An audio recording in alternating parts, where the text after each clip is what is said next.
The scream that echoed through the dense fog of the Appalachian Mountains in the autumn of 1984 was not human, yet it possessed a cadence that no animal could replicate.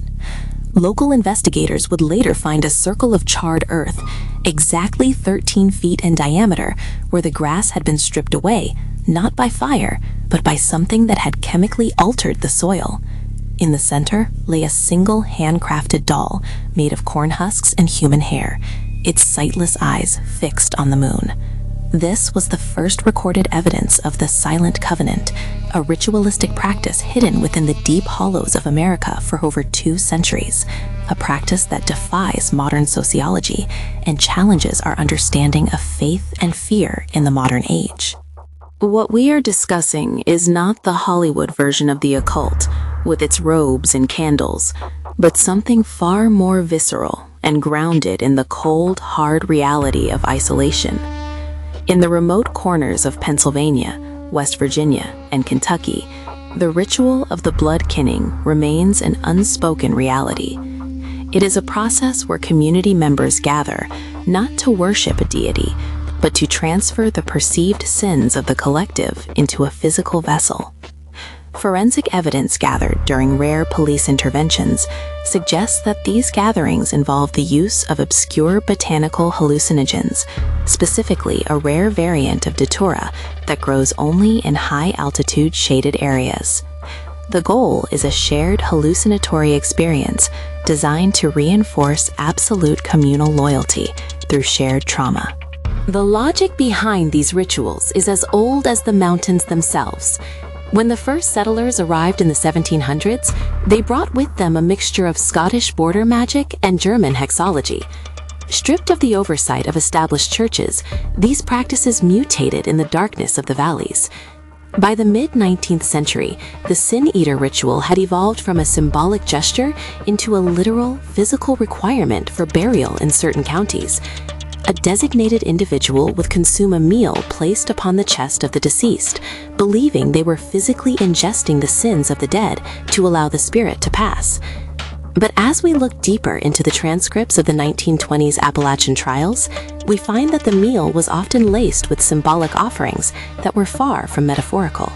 As the Industrial Revolution swept across the nation, these communities retreated further into the shadows. The whispering groves of the Ozarks became the stage for the binding of the soil, a ritual performed every 7 years to ensure the fertility of the land. Participants would remain in absolute silence for 72 hours, communicating only through a series of rhythmic taps on the trunks of ancient oak trees. Modern acoustics experts who have analyzed rare recordings from the 1970s noted that the tapping frequencies matched the resonant frequency of the local limestone, creating a low-frequency hum that can induce feelings of intense dread or religious ecstasy. The ritual was not just a prayer, it was a physical manipulation of the environment. In the coastal marshes of the Louisiana Bayou, a different form of ritualistic isolation took root. While often confused with voodoo, the salt washing ceremonies are a distinct anomaly. Every midsummer, a select group of guardians would submerge themselves in the brackish water for hours, reciting genealogies that stretch back to pre-colonial France. They believe that the salt water acts as a barrier, preventing the old shadows from crossing into the physical world. The physical cost is immense. The participants often suffer from severe skin lesions and long-term respiratory issues.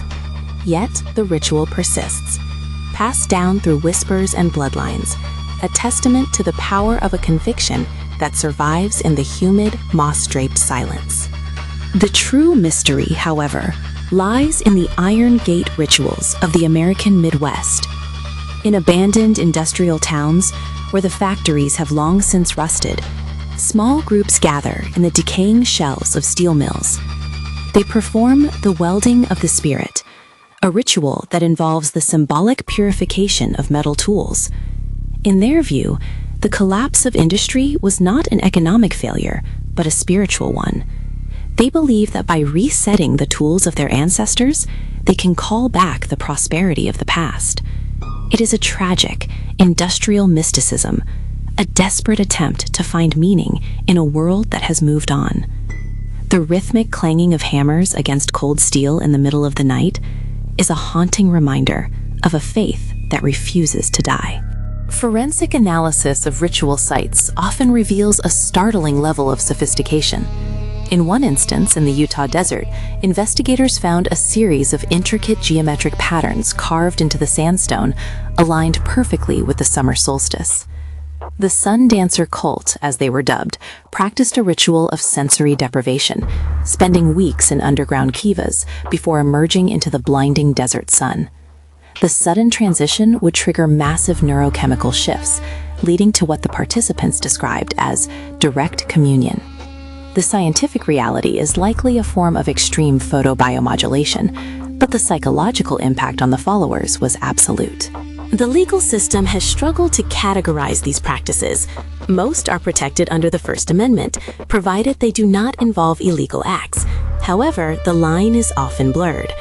The 1996 Raven Creek case involved a ritual that required the sacrifice of personal identities. Followers would legally change their names and sever all ties with the outside world, effectively becoming ghosts in the system. The government viewed it as a cult-like isolation tactic, but to the followers, it was a necessary step to achieve spiritual transparency. The mystery of Raven Creek remains unsolved, as the entire community vanished overnight, leaving behind only their discarded social security cards and birth certificates. The role of technology in modern rituals is equally fascinating. We are now seeing the emergence of digital asceticism, where groups in the Pacific Northwest perform data cleansing rituals. They meet in Faraday cages, devices designed to block all electromagnetic signals, to purge themselves of the noise of the modern world. They believe that the constant stream of information is a form of spiritual pollution. In these silent, shielded spaces, they practice a form of collective meditation that they claim allows them to access a primary signal, a fundamental truth hidden beneath the layers of digital interference. It is a ritual for the 21st century, born of the same desire for purity and connection that drove the Appalachian settlers. As we reach the heart of the mystery, we must ask, why do these rituals persist in an age of science and reason? The answer lies in the information gap of the human soul. Science can explain the chemical composition of the charred earth or the resonant frequency of the limestone, but it cannot explain the feeling of the scream in the fog. These rituals provide a framework for the inexplicable, a way to navigate the dark corners of the human experience.